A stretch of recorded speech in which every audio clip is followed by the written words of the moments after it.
Hello friends, Indian contract act 1872 की 4th video में आपका स्वागत है। आज हम सेक्शन 10 के बारे में पढ़ेंगे। सेक्शन 10 हमें क्या बताता है? ये हमें ये बताता है कि क्या सारे के सारे एग्रीमेंट कॉन्ट्रैक्ट होते हैं। हालांकि हमने इसके बारे में पहले थोड़ा सा डिस्कस किया है कि सारे के सारे जो कॉन्ट्रैक्ट है वो एग्रीमेंट हो सकते हैं, पर क्या सारे के सारे जो एग्रीमेंट हैं वो कॉन्ट्रैक्ट हो सकते हैं? तो आइए चलते हैं, पढ़ते हैं इसके बारे में सेक्शन 10 में।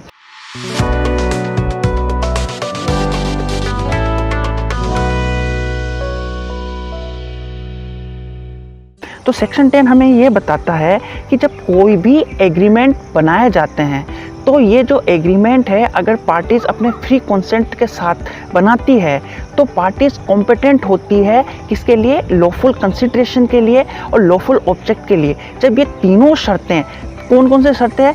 Free consent, lawful consideration, lawful object, इन तीनों के लिए जब ये तीनों शर्तें पार्टी पूरी करती है तब ऐसी कंडीशन में ये जो एग्रीमेंट है कॉन्ट्रैक्ट कहलाता है। इस कंडीशंस में कोई भी जो कॉन्ट्रैक्ट है वो वॉइड नहीं हो सकता।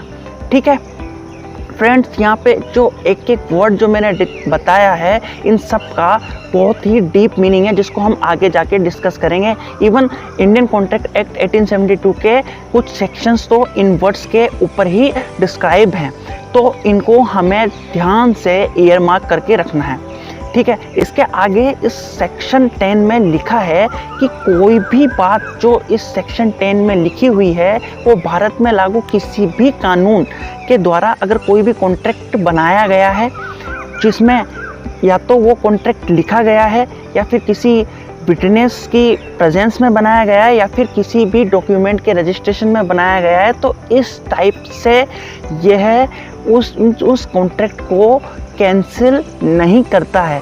मतलब कि इस कॉन्ट्रैक्ट में लिखी अगर कोई भी जो बात है वो भारत में लागू किसी भी कानून के द्वारा अगर कोई भी कॉन्ट्रैक्ट जो बनाया गया है, अगर उस कॉन्ट्रैक्ट में वह राइटिंग में लिखा हो, किसी विटनेस की प्रेजेंस में बनाया गया हो या फिर डॉक्यूमेंट के रजिस्ट्रेशन के साथ बनाया गया, तो उसको यह सेक्शन जो 10 है इसमें लिखी हुई कोई भी बात कैंसिल नहीं कर सकती।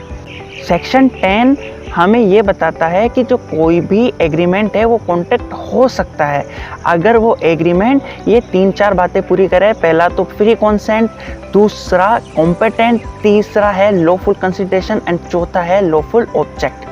तो यहाँ सेक्शन 10 खत्म होता है। अब हम आगे चलते हैं, अब हम पढ़ते हैं सेक्शन 11 के बारे में। सेक्शन 11 हमें क्या कहता है कि ये हमें बताता है कि जो अभी हमने जैसे मैंने कहा ना पहले कि यहाँ एक एक वर्ड का एक डीप मीनिंग है, तो अब सेक्शन 11 कॉम्पिटेंट के ऊपर डिपेंड है कि भाई किसी भी कॉन्ट्रैक्ट का कॉम्पिटेंट होता क्या है। कॉम्पिटेंट का मतलब हिंदी में अगर मैं कहूँ तो इसका मतलब होता है सक्षम।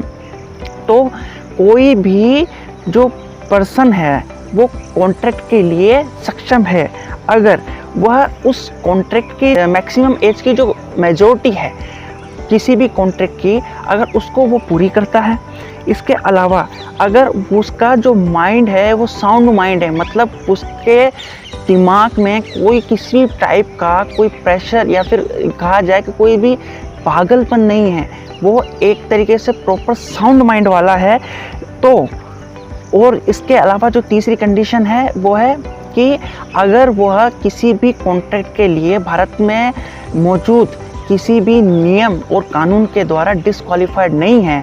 तो जब ये तीनों शर्तें कोई भी पर्सन पूरी करता है तो he is competent for the contract. तो कॉम्पिटेंट का मीन ये होता है। सेक्शन 11 हमें सिर्फ competent of a person for a contract के बारे में बताता है।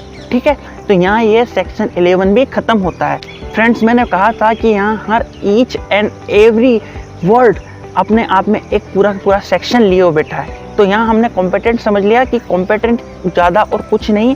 कॉम्पिटेंट का मतलब यही है कि कोई भी पर्सन कॉम्पिटेंट है कॉन्ट्रैक्ट के लिए अगर वह साउंड माइंड रखता है, उसकी जो एज है उस जिस कॉन्ट्रैक्ट को वो करना चाहता है उसके अकॉर्डिंग जो एज मेजॉरिटी है उसको पूरा करती है। और तीसरा, वह जिस भी कॉन्ट्रैक्ट को करना चाहता है उस कॉन्ट्रैक्ट को करने के लिए भारत में मौजूद किसी भी कानून के द्वारा डिस्क्वालीफाइड ना हुआ हो, तो कोई भी पर्सन कॉम्पिटेंट है कॉन्ट्रैक्ट करने के लिए।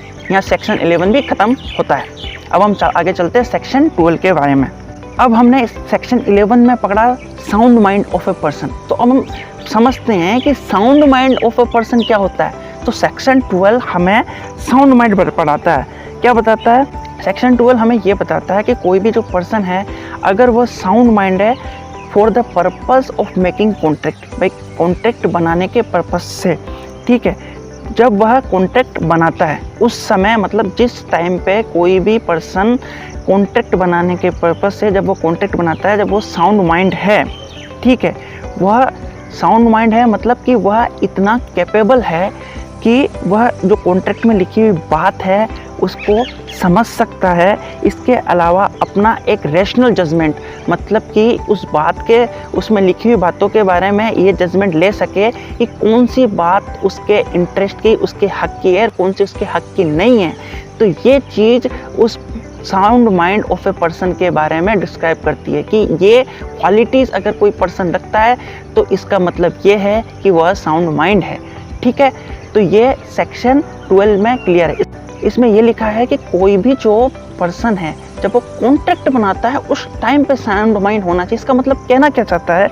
इसका मतलब ये कहना चाहता है कि कोई जो पर्सन है, ठीक है, वो यूजुअली अनसाउंड माइंड का मतलब, मान लो कि कोई पर्सन है जिसको नॉर्मली जैसे मिर्गी के दौरे या फिर कोई बीच बीच में पागलपन के दौरे लगते हैं, ठीक है, बट कभी कभी ओकेजनली उसका साउंड माइंड है, ओकेजनली उसकी कंडीशन बहुत अच्छी होती है, वो अपने डिसीजन खुद ले पाता है, वो समझ पाता है कि क्या उसका हक का है, क्या उसके कौन सी चीज़ें हैं जो उसके इंटरेस्ट में है या कौन सी नहीं है। तो उस पर्टिकुलर ओकेजनली टाइम पे वह कैपेबल होगा कॉन्टैक्ट बनाने के लिए, क्योंकि उस टाइम पे उसका माइंड साउंड है, वो साउंड माइंड के साथ में डिसीजन ले सकता है। तो वो इसमें ये भी क्लियर है कि अगर कोई पागलपन के दौरे पड़ते हैं पर ओकेजनली भी अगर वो सही है, देन उस टाइम पे भी वो कैपेबल है कॉन्टैक्ट करने के लिए, ठीक है। इसके अलावा इसमें और क्या है?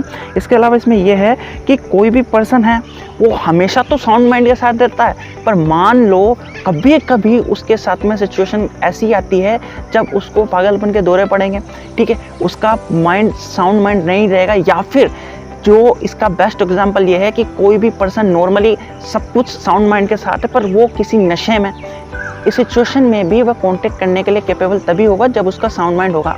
इसका सीधा सा मतलब ये है कि अगर कोई पर्सन नॉर्मली साउंड माइंड में रहता है, ओकेजनली अनसाउंड माइंड होता है। ओकेजनली अनसाउंड का मतलब ये है कि अगर वो किसी नशे में होता है तो उस नशे के दौरान तो वो कॉन्टैक्ट नहीं कर सकता। हाँ, हालांकि उस नशे के उतरने के बाद जब उस इंसान का साउंड माइंड हो जाता है, जब वो कैपेबल हो जाता है अपने हक की बात करने के लिए, उसमें कॉन्टैक्ट में लिखी हुई बात समझने के लिए, तो वह उस टाइम पे वो कॉन्टैक्ट कर सकता है।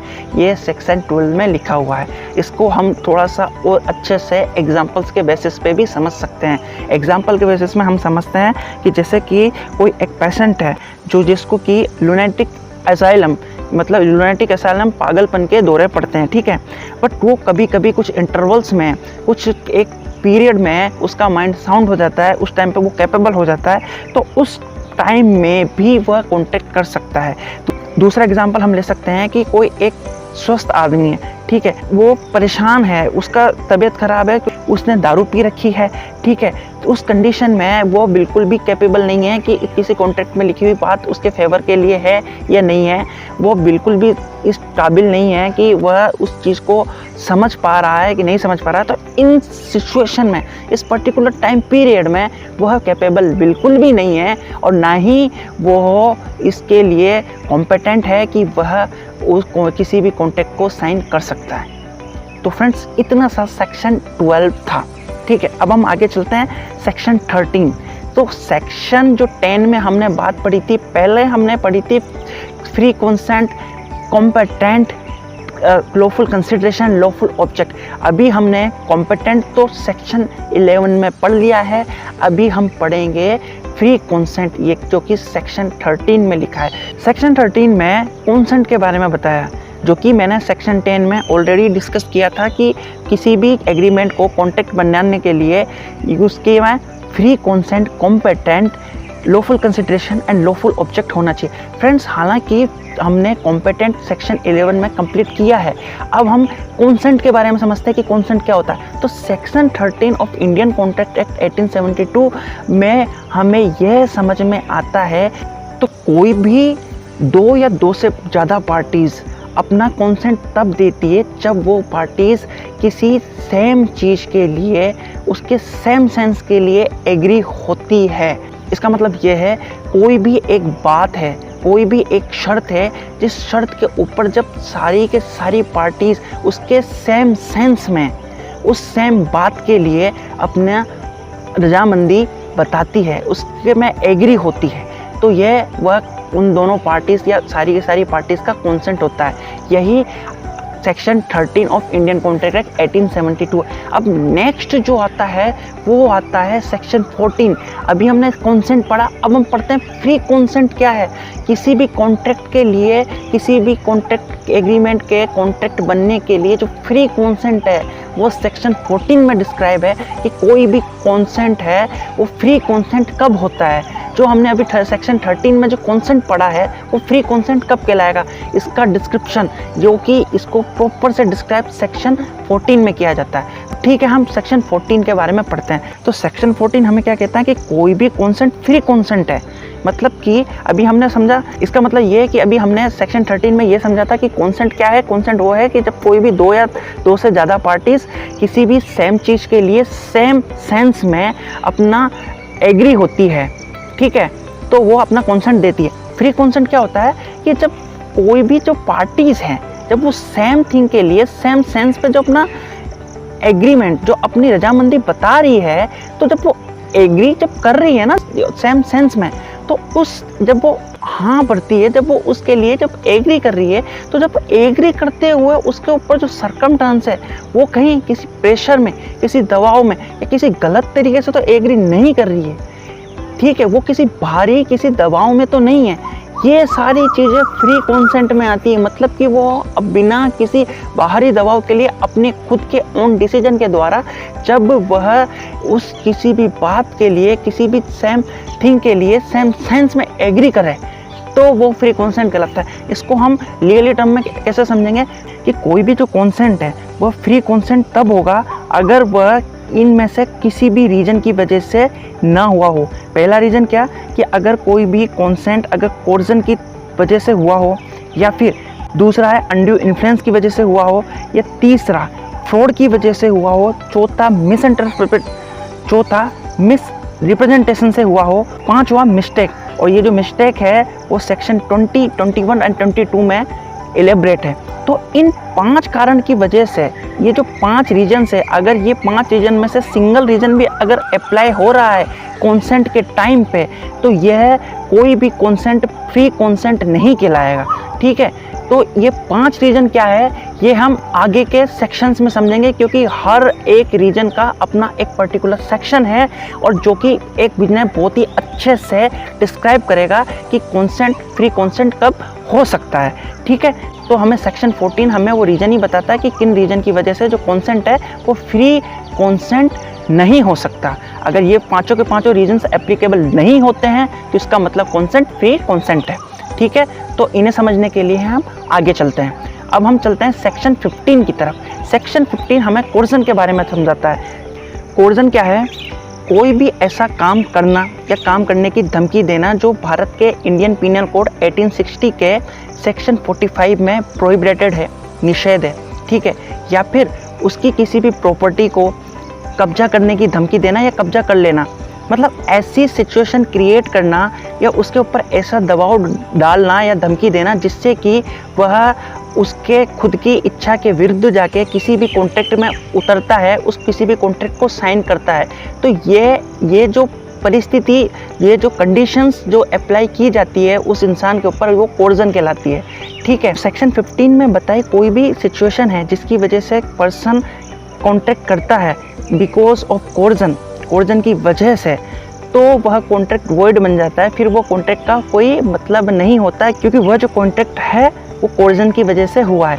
इसका एक एक्सप्लेनेशन और है, वो ये कि ये जो इंडियन पीनल कोड है, इंडियन पीनल कोड 1860, ये जिस जगह जो कॉन्ट्रैक्ट साइन हो रहा है वहाँ पे लागू भी होना चाहिए।